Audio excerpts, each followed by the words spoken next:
Olá pessoal, estamos de volta com mais uma videoaula. Assim como fizemos na primeira videoaula, a gente vai falar acerca de alguns assuntos principais abordados pelo autor do caderno didático da nossa disciplina. Vocês já me conhecem e sabem a dinâmica da minha videoaula, certo? Então vamos lá. Para começar, eu deixo a dica de sempre. A leitura do caderno didático ou apostila é essencial. Sem ela, vocês já sabem, não vão conseguir realizar todas as atividades propostas.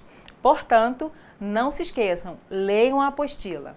E pessoal, a apostila foi muito bem elaborada pelo autor, tem uma linguagem clara, super fácil de compreender, e vocês são inteligentes, capazes e dedicados, tenho certeza que vão tirar de letra.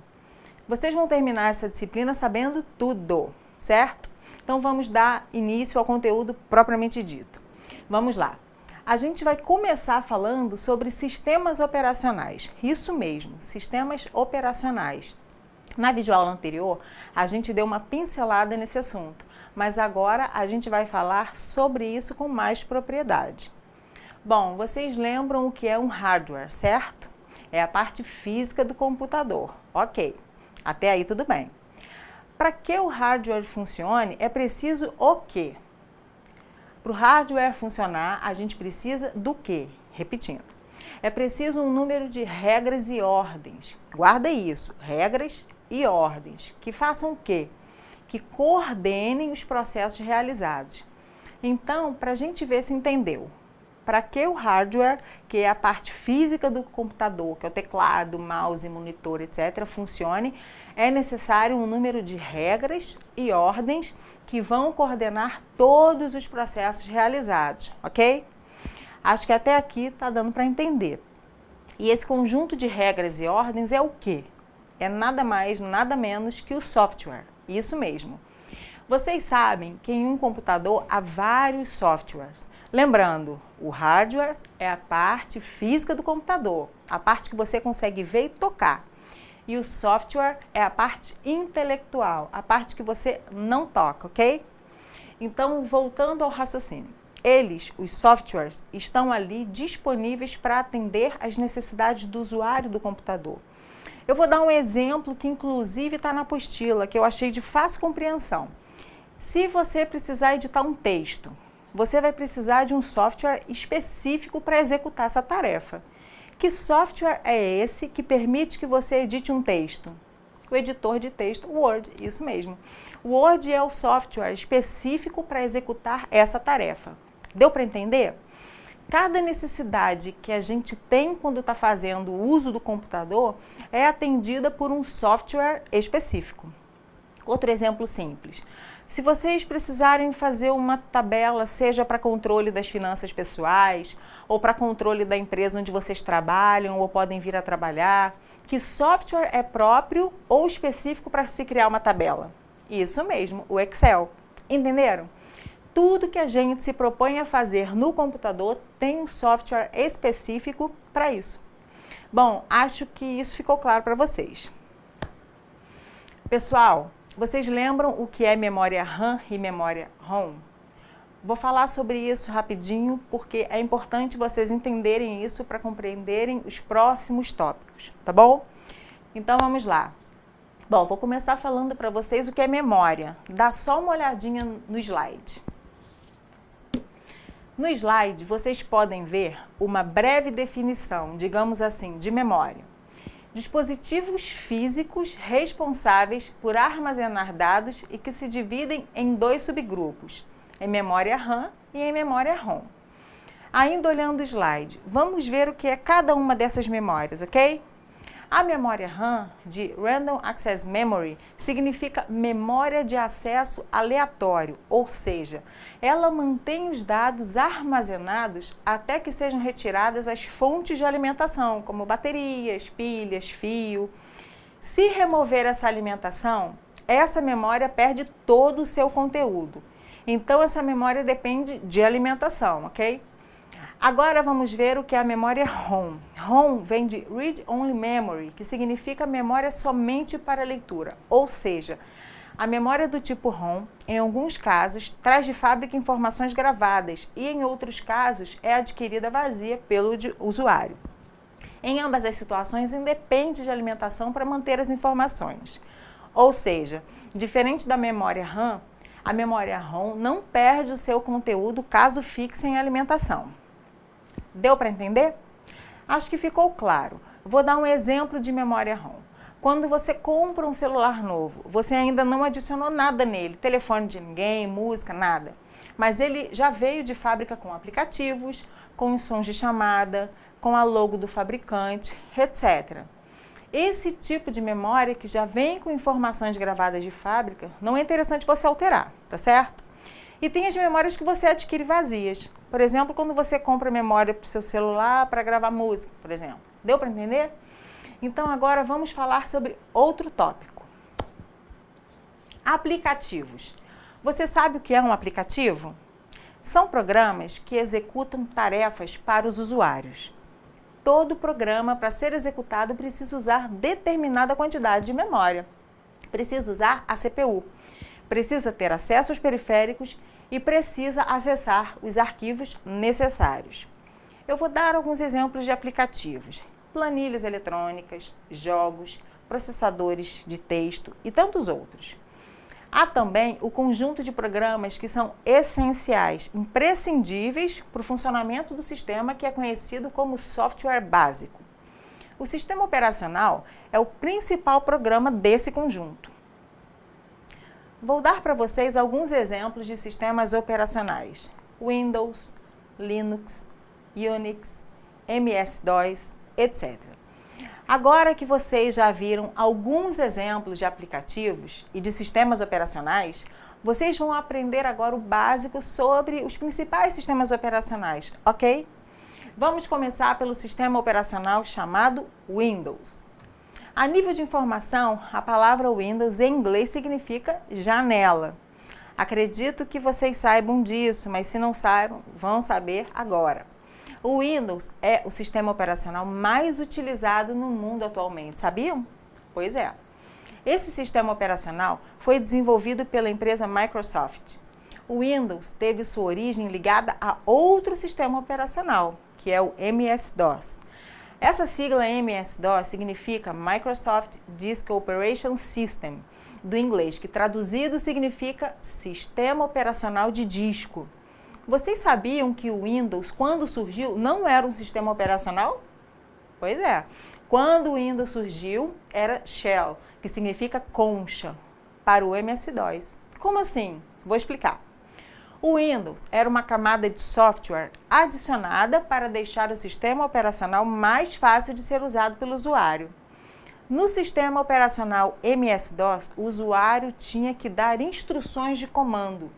O que diferenciava o Windows do MS-DOS era sua estrutura de interfaces gráficas, que substituía a linha de comando. A interface gráfica era composta por janelas, ícones e menus, que tornavam o computador muito mais fácil de ser utilizado. Olha no slide como era o sistema operacional MS-DOS, que está à sua esquerda, e ao lado o sistema operacional Windows. Vejam que o MS-DOS funcionava através de instruções de comando. E o Windows, como vocês podem ver, funciona através de janelas, ou seja, sua estrutura é de interfaces gráficas, que substituiu as linhas de comando do MS-DOS. Viram como essa evolução facilitou e muito a nossa vida? Quando o computador é iniciado, aparece a área de trabalho, onde temos janelas, ícones, menus e caixa de diálogo. Temos, por exemplo, os ícones da área de trabalho que representam programas que podem ser executados quando damos clique duplo no respectivo ícone, e assim por diante. As ferramentas são diversas. Agora vamos falar sobre outro sistema operacional bastante utilizado. Estou falando do Linux. Esse sistema operacional foi desenvolvido por um estudante, isso mesmo, por um estudante chamado Linus Torvalds. Me acompanhe no slide.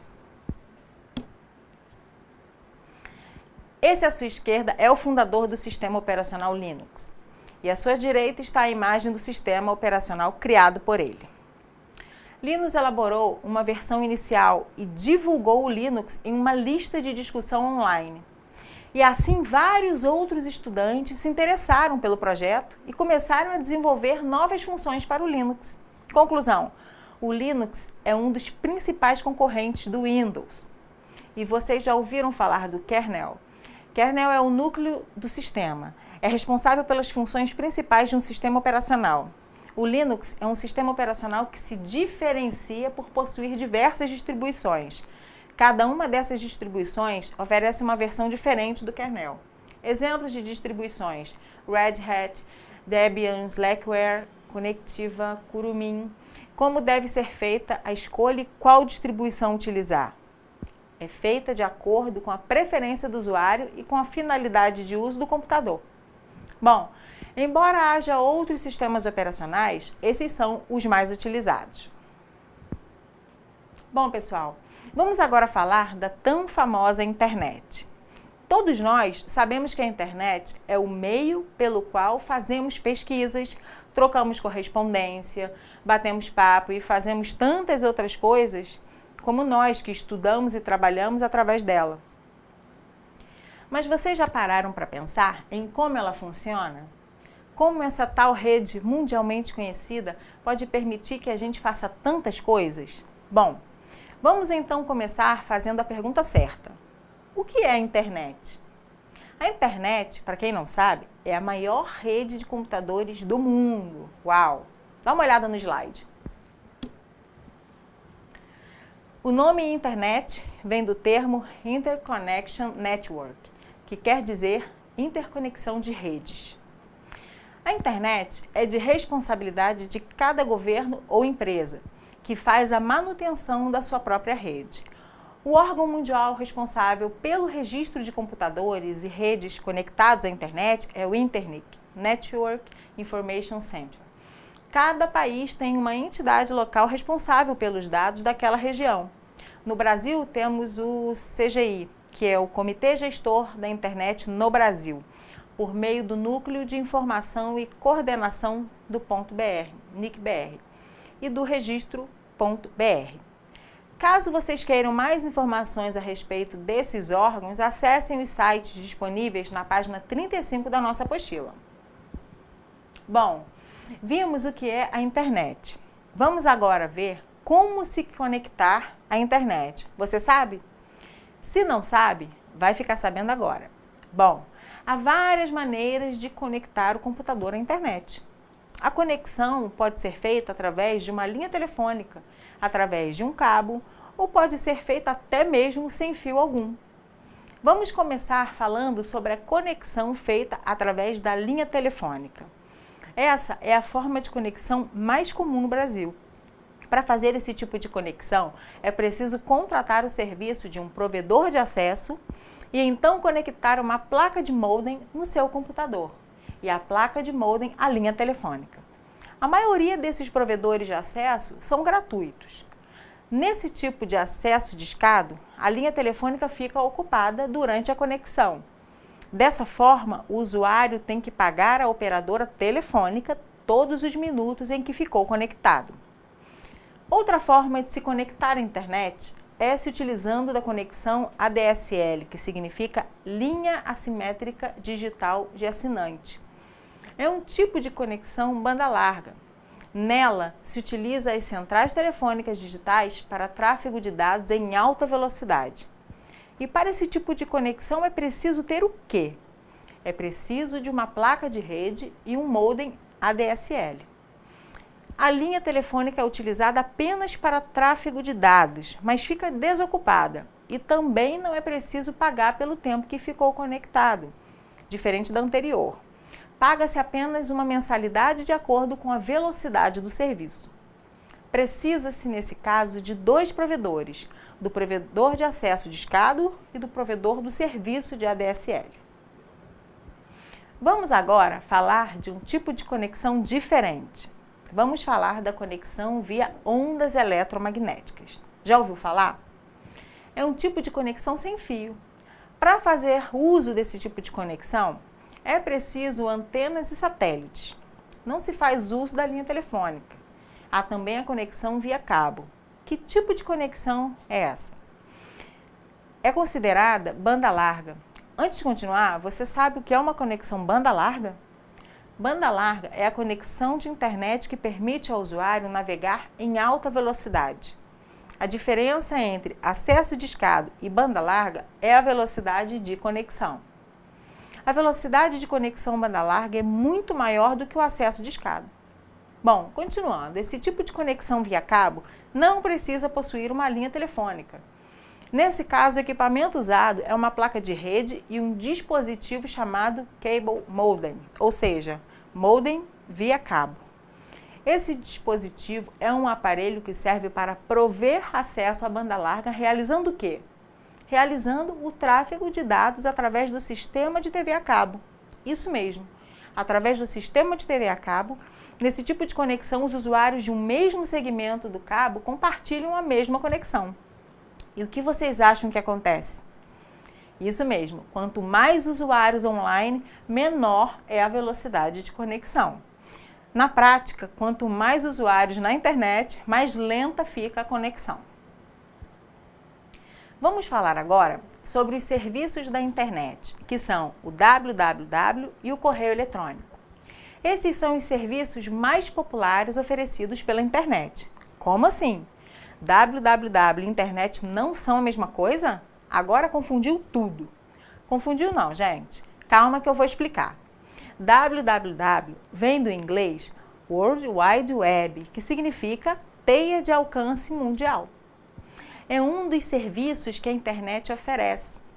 Outro serviço é o Electronic Mail, o tão falado e utilizado e-mail, que significa correio eletrônico.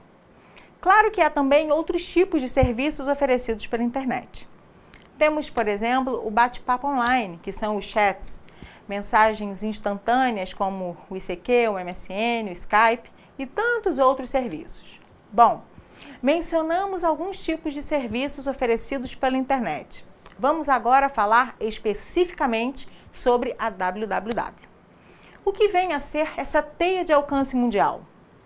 A internet ficou muito popular por causa desse tipo de serviço, devido à interface gráfica e à grande quantidade de informações disponíveis. Por isso, a maioria das pessoas acabam associando a internet com a World Wide Web, que é a www. O serviço www é um conjunto de documentos armazenados em computadores do mundo todo. E esses documentos são chamados de páginas web e são compostos de sons, imagens, animações, vídeos, hipertexto, etc. E se eu perguntar para vocês o que é necessário para navegar na www, vocês saberiam me responder?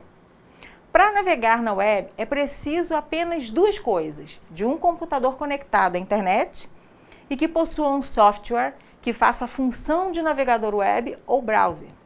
Alguns tipos de softwares que desempenham essa função são, por exemplo, a Internet Explorer e o Firefox, por exemplo. E o e-mail? E-mail significa correio eletrônico, que é um serviço de troca de mensagens. Mas vocês sabem que em quase tudo o que fazemos, vemos que há vantagens e desvantagens. Como assim? O e-mail é muito prático, mas se não tivermos cuidado, através dele o nosso computador pode ser prejudicado. E é sobre isso que vamos falar agora, sobre a segurança na internet. Não sei se vocês já ouviram falar sobre os crackers, termo em inglês para invasores, vândalos da internet. Eles tentam capturar senhas, número de cartão de crédito, dados confidenciais, apagar arquivos, desconfigurar um computador ou um site, etc.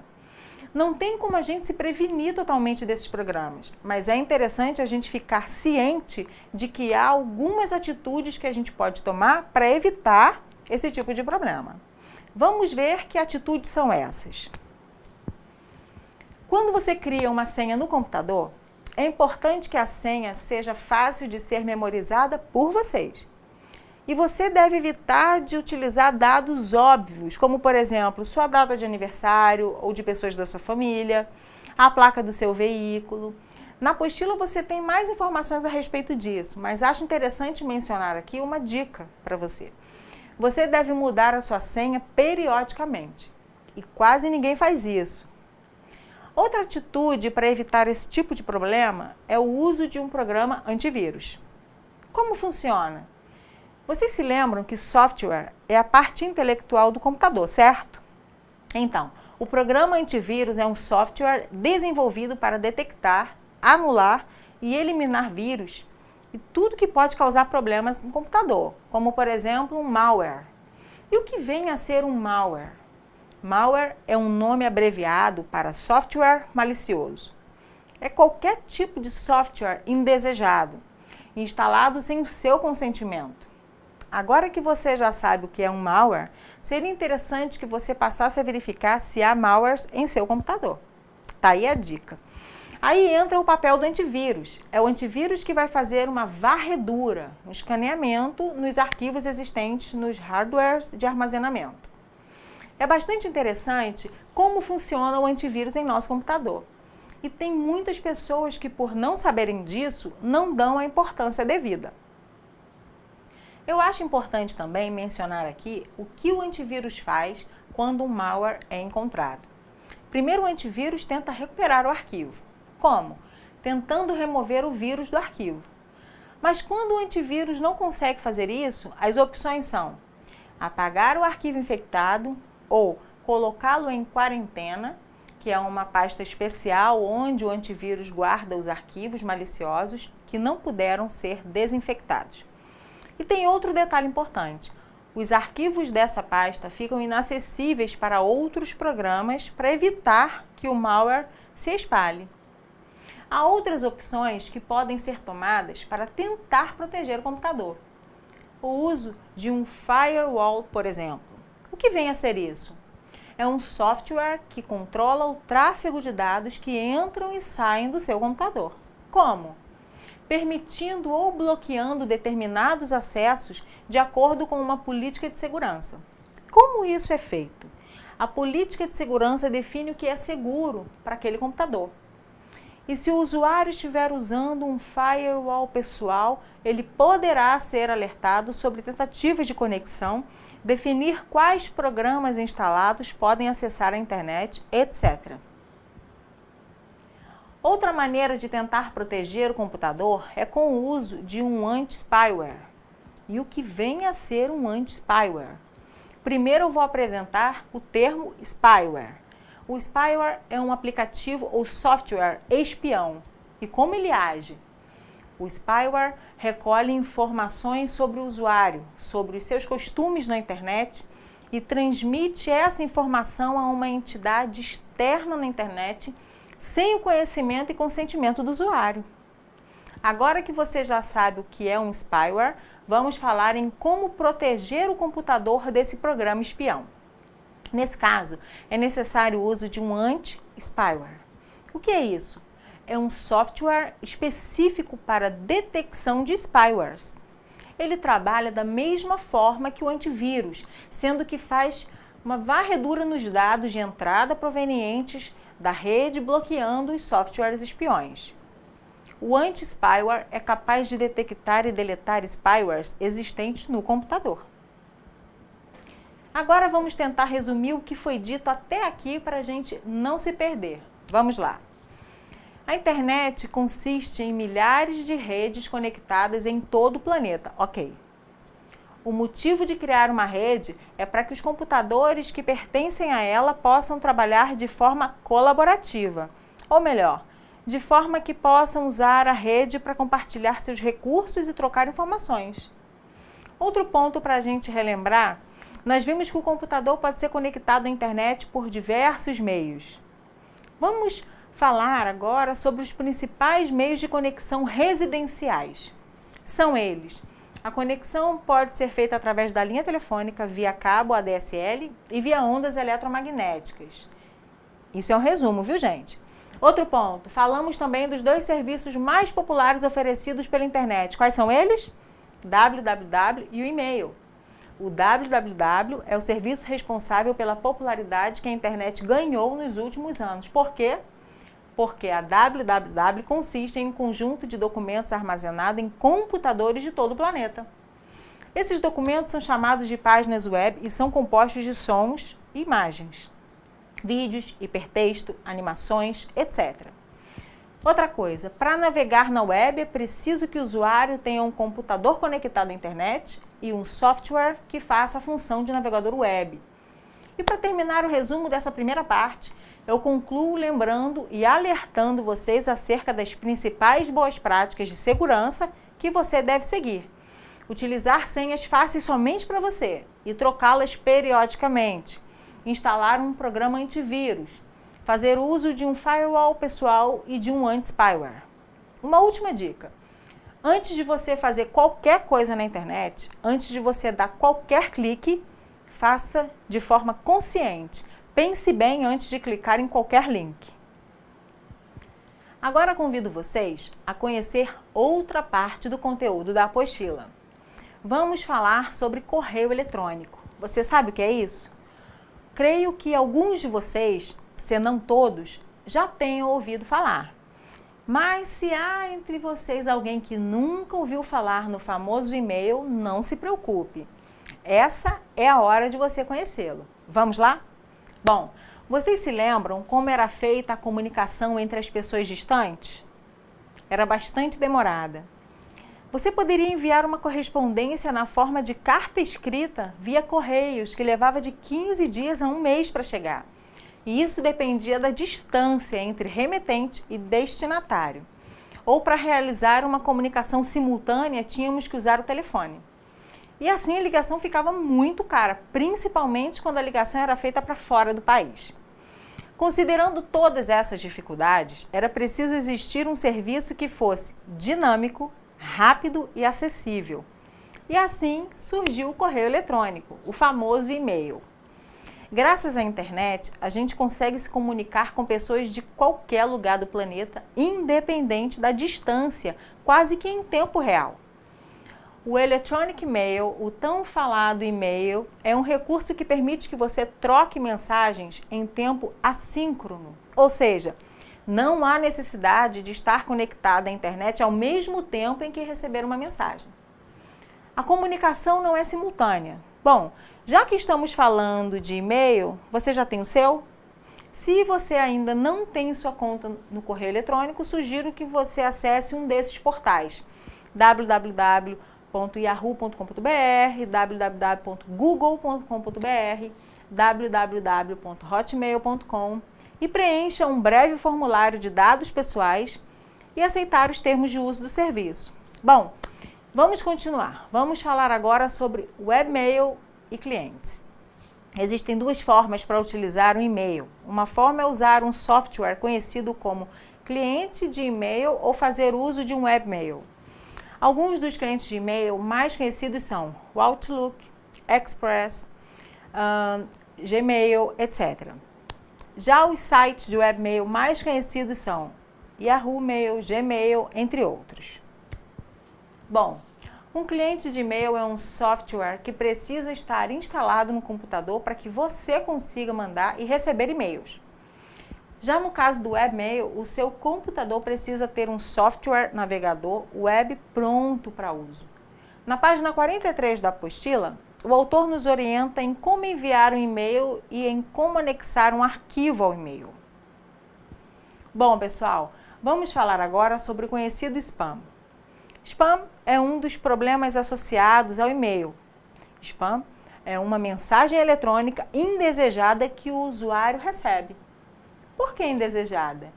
Porque normalmente é uma mensagem enviada em massa para um grande número de usuários e que contém, na maioria das vezes, conteúdos de propaganda, de promoções, etc. Existem diversos tipos de spam. Quais são eles? Dá uma olhadinha no slide. Temos o hoax, que significa boato.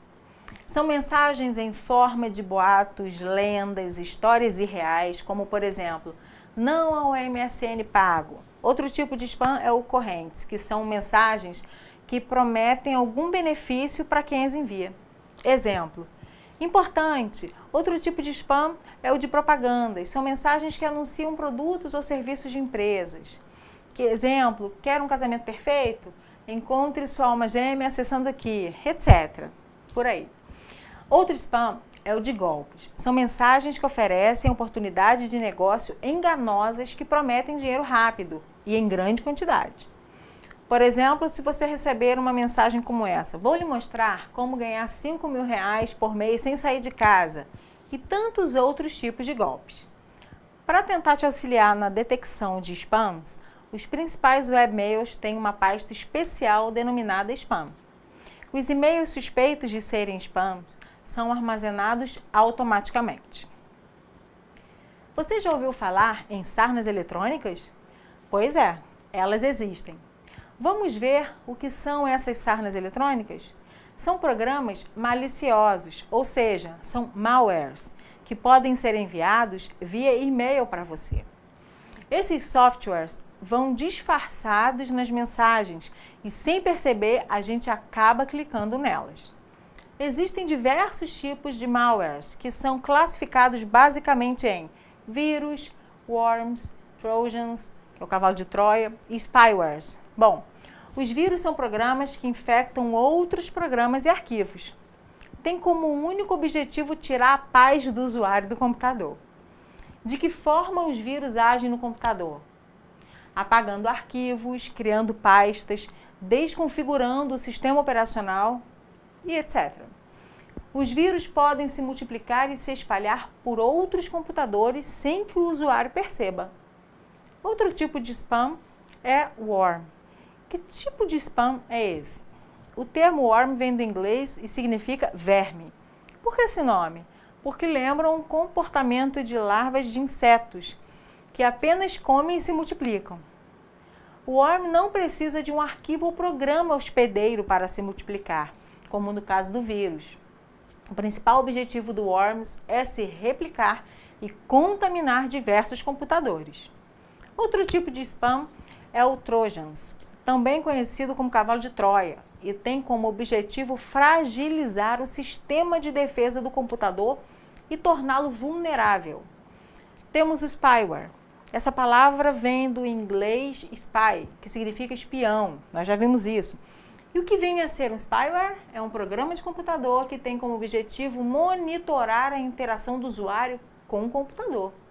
Assim, conseguem obter diversas informações pessoais do usuário e determinar os hábitos e comportamentos do mesmo. Um spyware não se espalha por outro computador, não.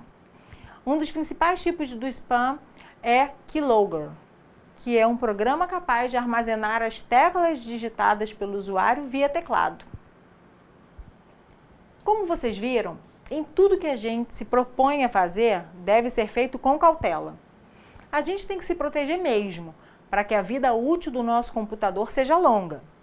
Então, vamos fazer um resumo? Vamos recapitular alguns pontos importantes do que foi visto nessa videoaula? Vamos lá. Nós vimos que o e-mail permite que o usuário troque mensagens em tempo assíncrono, ou seja, os usuários não precisam estar conectados ao mesmo tempo à internet para trocar e-mails. E antes de continuar com o resumo, deixa eu explicar o que é comunicação síncrona e assíncrona. Me acompanhe no slide.